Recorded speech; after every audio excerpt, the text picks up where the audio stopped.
నమస్తే. Welcome to BRK news. నేను మీ మధు. మిత్రులారా, తెలంగాణలో గత ప్రభుత్వం ఫోన్ ట్యాపింగ్ చేసిందని చెప్పేసి కొన్ని న్యూస్ ఛానళ్ళు రాస్తే, మాట్లాడితే ఆ న్యూస్ ఛానళ్ళ మీద దాడి చేసినటువంటి కూడా సందర్భం. అసలు నిజంగా ఫోన్ ట్యాపింగ్ జరిగిందా? జరగలేదా? అది విచారణ జరుగుతుందా? జరిగితే ఎవరి మీద జరిగిందనేది ఇట్లా అనేక విషయాలు మనతో చర్చించడానికి సునీల్ అన్న మనతో ఉన్నారు. అన్న నమస్తే. నమస్తే. నమస్తే అబ్బా. అన్న నిజంగా చెప్పండి. ఫోన్ ట్యాపింగ్ జరిగింది అన్న. ఇప్పుడు మీరు కాంగ్రెస్ పార్టీ కాబట్టి బీఆర్ఎస్ పార్టీ మీద బటగాల్చి మీదేయాలి అని అట్లా కాకుండా అవసరమే లేదు. నిజంగా జరిగింది అనుకుంటుర్రా? ముందుగా బీఆర్కే న్యూస్ వీక్షకులకు నా నమస్కారం తెలియజేస్తూ, బీఆర్ఎస్ పార్టీ అనేది ఒక దోకబాజు పార్టీ. ఎందుకు అంటున్నాము అని అంటే, ఫోన్ ట్యాపింగ్ అనేది ఒక మనిషి యొక్క స్వేచ్ఛను హరించినట్టు. ఖచ్చితంగా తెలంగాణ రాష్ట్రంలో 2019 ఎన్నికల కంటే ముందు ఎన్నికలలో గెలవడమే పరమావధిగా ప్రభాకర్ రావు అనే ఎస్బీఐ చీఫ్ చేసినటువంటి ఆ చీపు గుణాలతోని, అంటే ఒక్కటి కూడా మంచి సుగుణం లేని ఆ ప్రభాకర్ రావు ఎవడైతే ఉన్నాడో, ఫోన్ ట్యాపింగ్ చేయడం అనేది అత్యంత, అంటే ప్రపంచంలోనే అతిపెద్ద తీవ్రమైన నేరంగా పరిగణించాలి. ఎందుకు అంటే ప్రతి ఒక్కరి ఫోన్ ట్యాపింగ్ చేసినారు. ఫోన్ ట్యాపింగ్ జరగలేదు అనడానికి ఎలాంటి ఆధారాలు లేవు. 100% జరిగింది. ఆధారాలన్నీ ఉన్నాయి, జరిగినాయి. దాన్ని కప్పిపుచ్చుకోవడానికి ఒక్కొక్కడు దొంగ లెక్క అమెరికాకు పారిపోయి, ఒకడికి పారిపోయి ఏమేమో చేసిండ్రు. ఇయ్యాల కేసీఆర్ అనేవాడు ఎస్సీ అంటే సేమ్ క్యాస్ట్, షెడ్యూల్ క్యాస్ట్ వేరు, సేమ్ క్యాస్ట్ వేరు. తన సేమ్ క్యాస్ట్లో ఉన్నటువంటి రావులందరినీ తీసుకున్నాడు. ప్రణీత్ రావు అని చెప్పి, ప్రభాకర్ రావు అని చెప్పి, భూజంగరావు అని చెప్పి, ఆ రావు ఈ రావు అందరు కలిసి, ఒక సామాజిక వర్గపు వాళ్ళందరూ కలిసి ఈ తెలంగాణ రాష్ట్రంలో అధికారం మళ్ళీ ఎట్లా తెచ్చుకోవాలి. వాస్తవంగా చంద్రశేఖరరావు గారు అంత అనుభవజ్ఞుడు కదా, ఆయనకు తెలియని విషయం ఏంటంటే 2019 100% వాడే గెలిచే అవకాశాలు ఉండే. ప్రజలు ఏం చేశారంటే, ఇచ్చిన హామీలను బట్టి అరే వీనికి అవకాశం ఇద్దామని చెప్పేసి బీఆర్ఎస్ పార్టీ గాలి ఉంది. కానీ ఈజీగా గెలిచే దగ్గర వట్టిగా ఇటువంటి నీచ పనులు చేసి పాపం ఒడి కట్టుకొని ఇవాళ జైలు పాలయ్యేందుకు సిద్ధంగా ఉన్నారు. ఫోన్ ట్యాపింగ్లో స్వయంగా ఇవాళ బండి సంజయ్ గారు కావచ్చు, ఈటెల రాజేందర్ కావచ్చు, మా ముఖ్యమంత్రి గారు కావచ్చు, మహేష్ గౌడ్ గారు కావచ్చు, ఇట్లా పేర్లు చెప్పుకుంటూ పోతే అఫీషియల్గా 641 మంది ఫోన్ ట్యాపింగ్లు చేసిండు. నిన్న మొన్నటి దాకా కొండ విశ్వేశ్వరరెడ్డి కూడా మా ఫోన్ ట్యాపింగ్ అందరూ అయినాయి. అదే చెప్తారు కదా, 641 మంది ఓవరాల్గా లిస్టులో చూసుకుంటే నేను 11,000 ఫోన్లు. ఇవాళ ఉన్నట్టు రాస్తే మహా న్యూస్ మీద కూడా దాడులు చేస్తూ ఉన్నాడు. ఇప్పుడు నీకు దొంగవే కాదు, భయం ఎందుకు? నువ్వు విచారణ ఎదుర్కొంటున్నావు. ఇవాళ కేసీఆర్ వచ్చిండు, హరీష్ రావు వచ్చిండు, కేటీఆర్ వచ్చిండు, ఉన్నోళ్ళందరూ విచారణ ఎదుర్కోనికి ముందుకు వస్తున్నారు. నువ్వు విచారణ ఎదుర్కొని నువ్వు లంగవో దొంగవో మంచోనో తేల్చుకునే వరకు ఆగాలి కదా. ఇవాళ నీ మీద నిజాలు రాస్తే తప్పుకోలేకపోతున్నావే. నిజాలు ఎట్లుంటుందండి? ఇప్పుడు ఇవన్నీ విచారించడానికి, చర్చించడానికి కోర్టులు ఉన్నాయి. అవును. అవి ఒకవేళ నీ మీద ఆరోపణ అనేది నిజమైతే నువ్వు అప్పుడు రాయి. కానీ మీరే లాయర్లు, మీరే జడ్జిలు, మీరే అన్నీ అయిపోయి మీ ఇష్టం వచ్చిన తమ్నీల్స్, ఆడోళ్లను కించపరిచే విధంగా తమ్నీల్స్ చేసినందుకు మేము నిరసన తెలిపినాం అంటున్నాం. నిరసన తెలపడానికి ఇప్పుడు అగ్గిలేని పొగరాదు. ఖచ్చితంగా అక్కడ ఏదో జరిగినప్పుడు అరే ఇట్లా కాదు, ఇట్లా అని ప్రజలలో నువ్వు గొప్పతనంగా మెప్పు పొందడానికి ప్రయత్నం చేయి. కానీ నువ్వు దాడులు చేస్తాం, సంపుతాం, కొడుతాం, ఆ మహాన్యూస్ ఈవోని అయితే సంపువని కేటీఆర్ సుపారిచ్చిండంట. అవన్నీ యూట్యూబ్లో నేను చూస్తూ ఉన్నా. అంటే ఇక్కడ ఎక్కడికి పోతుందంటే వాళ్ళది పరాకాష్ఠకు చేరిపోయింది. మితిమీరిన, ఒక మాటలో తెలంగాణ భాషలో చెప్పాలంటే వాళ్ళ లంగతనం మితిమీరిపోయింది. ఎందుకోసం? ఇలా ప్రజలు మీకు ఇచ్చిన అధికారం ఎందుకు, ఓటు హక్కుతోని ముఖ్యమంత్రిగా నిన్ను 2 సార్లు అవకాశం ఇచ్చి నూతన రాష్ట్రానికి ముఖ్యమంత్రిని చేసి ప్రజలను మంచిగా పాలించరా బాబు, ఏలుకోవాయా అని చెప్తే ఈ దొంగ పనులు, ఈ నీచ పనులు. ఇలా ప్రభాకర్ రావు అమెరికా ఎందుకు పారిపోయాడు? రెడ్ కార్డు నోటీసులు ఇచ్చి దొంగలకి ఎందుకు పట్టుకొచ్చారు? ఇవాళ అక్కడ ఉన్నటువంటి మొత్తం అవన్నీ కంప్యూటర్ను పలగొట్టి అందులోకి డిస్కులు తీసి హార్డ్ డిస్కులు పలగొట్టి మూసిలో పడేసారు. ఒప్పుకుంటున్నారు కదా ఒక్కొక్కడు. ఇంకొకటి ఏంటంటే ఇక్కడ చాలామందికి తెలియంది మధు, ఎవడైతే నక్సలైట్లతోని, లేకపోతే ఉగ్రవాదులతోని, లేదంటే దేశ సరిహద్దులు దాటిచ్చే ఏదన్నా సంపద విషయంలో మాట్లాడితే వాటిని రికార్డు చేసే హక్కు ప్రతి రాష్ట్రానికి ఉంటుంది. ఇలా నువ్వు చేసిన దాంట్లో ఒక్కడికన్నా నక్సలైట్తో సానుభూతిపరుడిగా సంబంధం లేదు, ఎవడికి ఉగ్రవాదులతో సంబంధం లేదు, ఎవడికి దేశ సరిహద్దులను దాటించే సంపదతో దాటించడంతో కూడా నీకు సంబంధం లేదు. నువ్వు ఎందుకు ఫోన్ ట్యాపింగ్లు చేసినట్టు? వీళ్ళ భార్యాభర్తలే ఇన్నవు, అత్తమామలే ఇన్నవు, ఆడబిడ్డలే ఇన్నవు. వీళ్ళ నీ పాలనలో చాలామంది విడాకులు తీసుకున్నారు ఆడబిడ్డలు. అదంతా వాళ్ళే చెప్తున్నారు కదా స్వయంగా మేము ఇట్లా చేసినామని. సో 100% ఫోన్ ట్యాపింగ్ జరిగింది. విచారణలో జరిగిందనడం మీరు, జరిగిన దానికి వాస్తవాల్ని ఏమంటే ఎవిడెన్స్ ఉండడం ఎస్ ఎవిడెన్స్ ఉంది కదా, మొత్తం ఎవిడెన్సులు తీసి పెడుతున్నారు ఇవాళ. ఇప్పుడు ప్రభాకర్ రావు అనేటోడు వాస్తవంగా ప్రభాకర్ రావు ఐపీఎస్ కాదు, ఐఏఎస్ కాదు, ఏది కాదు. నువ్వు ఇవాళ ఈ ఎస్ఐబికి చీఫ్గా ఎట్లా ప్రకటించుకుంటాడు? దట్టు రిటైర్డ్ అయినోడు మళ్ళా. అవును. అంటే నీది ఎంత మోసపు పాలన, ఎంత దొంగ పాలన కేసీఆర్ది. ఆయనను ఇప్పుడు నిజంగా ఎలిజిబిలిటీ ఉన్న వాళ్ళు చాలామంది ఉన్నారు. ఇలా ప్రభాకర్ రావు ఏమంటుండు, డీజీపీ చేయమంటే నేను చేసినా అంటుండు. సిగ్గు మాలిన మాట ప్రభాకర్ రావు అనేది. అయితే నన్ను అడిగితే ఉగ్రవాదులను ఉరిదీసినట్టు ఒక వరుస పెట్టి రావులు ఎంతమంది ఇన్వాల్వ్ అయి ఉన్నారో అసలు విచారణ లేకుండా ఉరిదీసేయాలి చట్టం ఒప్పుకుంటే.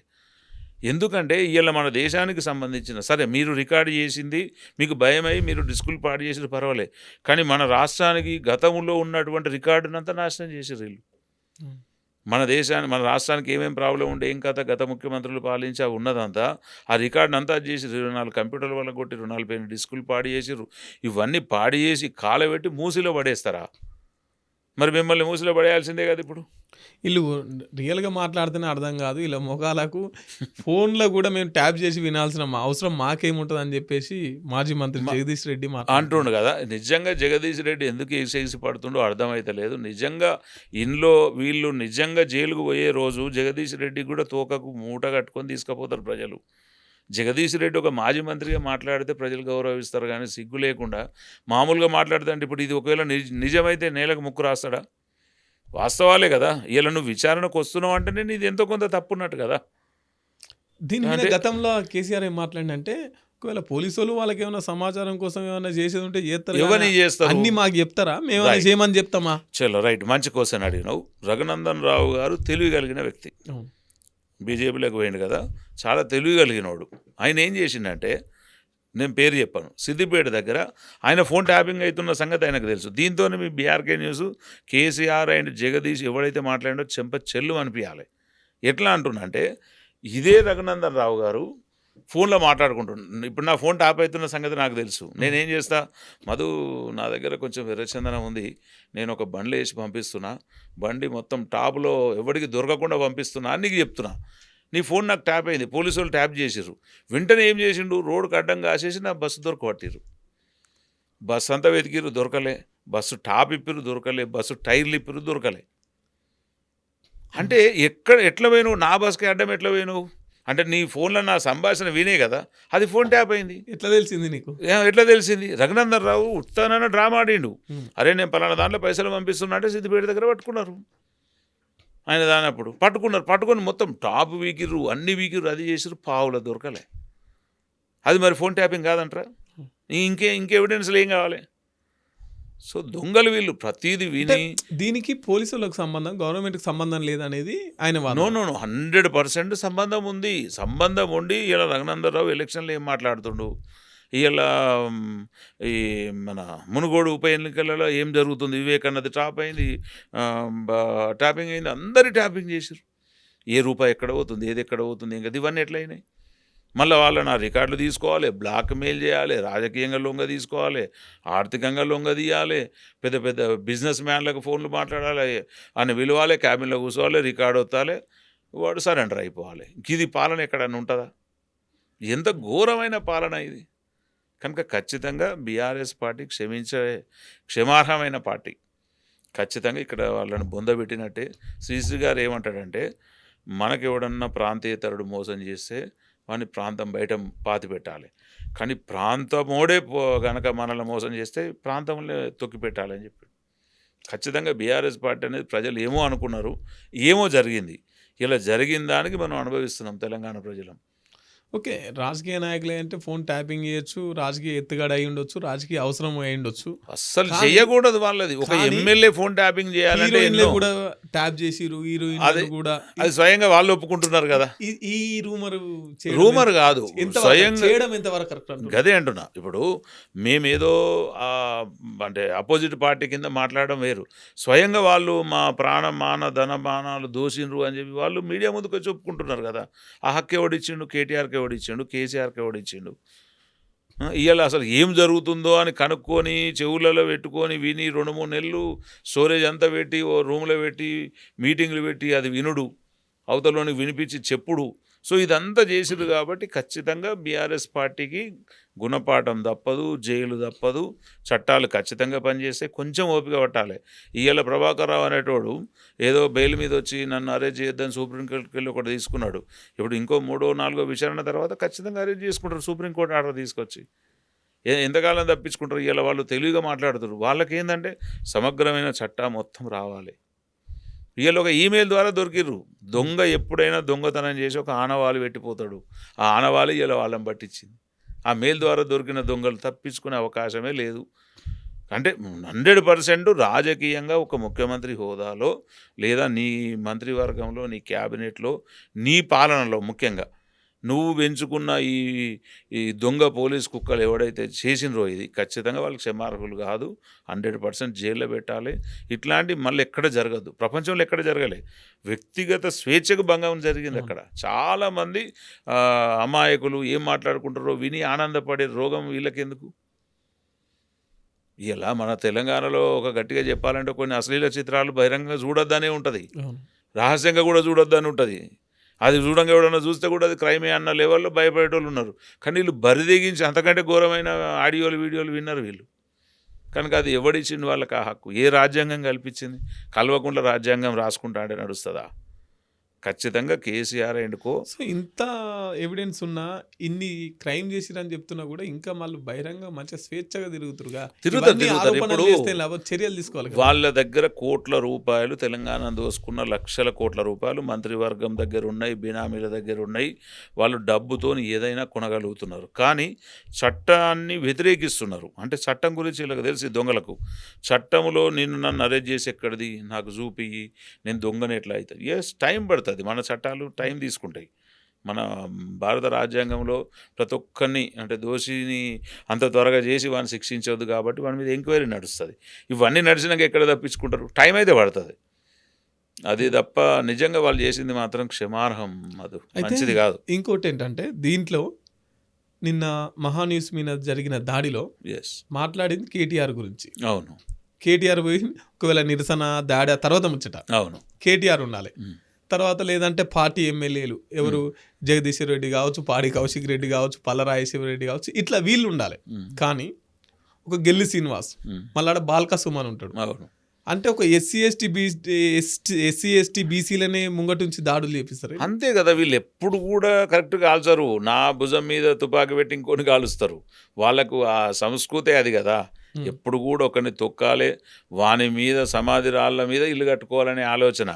నిజంగా కేసుల కారణమేమో వీళ్ళు ఉండాలి. అదే కదా, ఇప్పుడు దొరతనమే కది, దొర పాలసీ అది కదా. ఇవాళ తెలంగాణ ప్రజలు నిజంగా కేసీఆర్ని ఎందుకు అసహించుకుంటున్నారంటే వాడి దొర పాలన కావచ్చు, నియంతృత్వ పాలన కావచ్చు, ఇదే ఈ మోసంది. నిజంగా వీళ్ళు ఉసిరిగోలిపి రెచ్చగొట్టకపోతే వీళ్ళకి ఏం అవసరం? అదే వీళ్ళు ఏం మాట్లాడుతున్నా ప్రెస్ మీట్ వాళ్ళ ఆఫీసులలో పోయి మాట్లాడతారు. కానీ దెబ్బలు కొట్టే కాడ మాత్రం వీళ్ళు ఉంటారు. ఇక అది వాళ్ళు నేర్చుకోవాలి. ఇంకా కూడా దాన్ని పట్టుకొని నిలబడుతున్నారంటే నిజంగా ఘోరం. ఖచ్చితంగా బీఆర్ఎస్ అనేది ఖాళీ చేయాలి. బీఆర్ఎస్ భవన్ అడ్డం పెట్టుకున్న దాచుకున్న దొంగలను కూడా బయటకు గుంజుకొచ్చారు. కానీ పోలీసు వాళ్ళు ఖచ్చితంగా కేటీఆర్ను A1 చేసి కేటీఆర్ను గుంజుకురావాలి. ఇప్పుడు నీకోసమే కదా, నీ ప్రమేయం లేకుండా జరగలేదని ఆయన గుంజుకురావాలి. కనుక కొన్నిట్లలో ఎందుకు ఆగుతున్నారు? ఖచ్చితంగా తెలంగాణ రాష్ట్ర ప్రభుత్వం, పోలీస్ శాఖ నిశ్చితంగా పరిశీలిస్తున్నారు. టైం వచ్చినప్పుడు మాత్రం ఖచ్చితంగా వదలరు. వాళ్ళ రోజులు దగ్గర పడుతున్నాయి అంతే. సో ఓకే, అటు ఈ కార్ రేస్ కావచ్చు, తర్వాత ఫోన్ ట్యాపింగ్ కావచ్చు, కాళేశ్వరం కావచ్చు, ఇట్లా బాగానే బీఆర్ఎస్ పార్టీ మీద పగ తీర్చుకునేది ఏం లేదు. Real scam. తెలంగాణ ప్రజలకు ఇచ్చిన హామీలను మాత్రం మర్చిపోతున్నారు. తెలంగాణ ప్రజల హామీలు ఎప్పుడూ మర్చిపోలేదు, ఎవరూ మర్చిపోలేదు. ప్రజలు మర్చిపోలే, కాంగ్రెస్ ప్రభుత్వం మర్చిపోలే. కనుక రేవంత్ రెడ్డి గారు అన్నీ కంప్లీట్ చేస్తారు. ప్రతీది వస్తున్నాయి. కేవలం బడ్జెట్ లోపం ఒకటే తప్ప వేరే లేదు. 100% ప్రతి స్కీము ప్రజలకు ఇచ్చింది. ప్రజలు ఓపిక పడుతున్నారు. మాకు వస్తున్నాయి, మేము అనుభవిస్తాం, మేము ఇది మాకు ఖచ్చితంగా మా కడపలోకి చేరుతుందని వాళ్ళకు నమ్మకం ఉంది. కేవలం కొంతమంది ప్రతిపక్షాలకు కావచ్చు, వ్యతిరేకులకు మాత్రమే అది అంతుపట్టట్లేదు తప్ప ఎట్లా చేస్తాం, ఏం చేస్తాం అనేది మీరే చూస్తారు. ఏం చేస్తున్నామో కూడా మీరు చూస్తున్నారు. రైతు బంధు ఇయ్యరు కాదు అన్నాడు, వేయలేదా? ఖచ్చితంగా జరుగుతాయి. ప్రతి పని జరుగుతుంది. ప్రజలు ఆశీర్వదిస్తున్నారు. ప్రజల ఆశీర్వాదం కాంగ్రెస్ పార్టీకి ఎప్పుడు ఉంటుంది. కాంగ్రెసే భవిష్యత్తు, కాంగ్రెసే అది. కాబట్టి ఖచ్చితంగా రేవంత్ రెడ్డి గారు కూడా చాలా గొప్పగా ఈ తెలంగాణ రాష్ట్రాన్ని ఏలుతున్నారు. ఇవాళ నిజంగా ఇదే కేసీఆర్ ఇవాళ ఉంటే ఆ పాశమైలారంలో జరిగిన దాడి దగ్గరికి పోయేవాడు కాదు, ఖండించేవాడు కాదు. కానీ ఇవాళ క్షేత్ర స్థాయిలో ముఖ్యమంత్రి గారు అక్కడుండి, మంత్రులందరూ అక్కడుండి, అంటే నేను ఎందుకు చెప్తున్నా అంటే డిఫరెన్స్ కేసీఆర్కును రేవంత్ రెడ్డి గారికి ఉన్న డిఫరెన్సే అది. సో ఖచ్చితంగా రేవంత్ రెడ్డి గారిని ప్రజలు ఆదరించారు. కాంగ్రెస్ పార్టీ ప్రజాప్రభుత్వం, ప్రజలు ఎన్నుకున్న ప్రభుత్వం. ప్రజలకు ప్రతీది మంచి చేయాలి, మంచి అందించాలనేదే రేవంత్ రెడ్డి గారి ఉద్దేశం తప్ప వేరే కాదు. 100% ప్రజలు ఎప్పుడూ మంచి వైపు ఉండాలి. ఇవాళ కేసీఆర్ గారు ఈ దొంగ పనులు, చీకటి పనులు, ఇవన్నీ గలీజ్ పనులు చేసిండ్రు కాబట్టి ఇలా ప్రజలు దొక్కిపెట్టిర్రు. ప్రజాస్వామ్యంలో అత్యధికమైన విలువైన ఆయుధం ఏంటంటే ఓటే కదా. ఆ ఓటుతోనే కదా ఇలా వాళ్ళను తొక్కిరు, మమ్మల్ని లేపిరు అంటే ఆ ఓటు. ఖచ్చితంగా ఓటు విలువను కాపాడుకోవాలంటే ఒళ్ళు దగ్గర పెట్టుకొని భయంతో కాంగ్రెస్ పార్టీ పాలన చేస్తుంది. ముఖ్యమంత్రి గారు, మంత్రిమండలి కూడా చాలా కష్టపడుతున్నారు. సో నిజంగా బెస్ట్ పాలసీ నడుస్తుంది తెలంగాణ రాష్ట్రంలో కాంగ్రెస్ ద్వారా. అది ప్రజలందరికీ అర్థమవుతుంది. ఇక వ్యతిరేకులు మాట్లాడుతూనే ఉంటారు, వాళ్ళ గురించి పట్టించుకోవాల్సిన అవసరం అయితే లేదు. ఓకే, థ్యాంక్ యూ అన్న, thank you so much. So ఇదండి ఇవాళ స్పెషల్ ఇంటర్వ్యూ. చూస్తూనే ఉండండి బీఆర్కే న్యూస్, ఇది తెలుగుడి సత్తా. Thank you.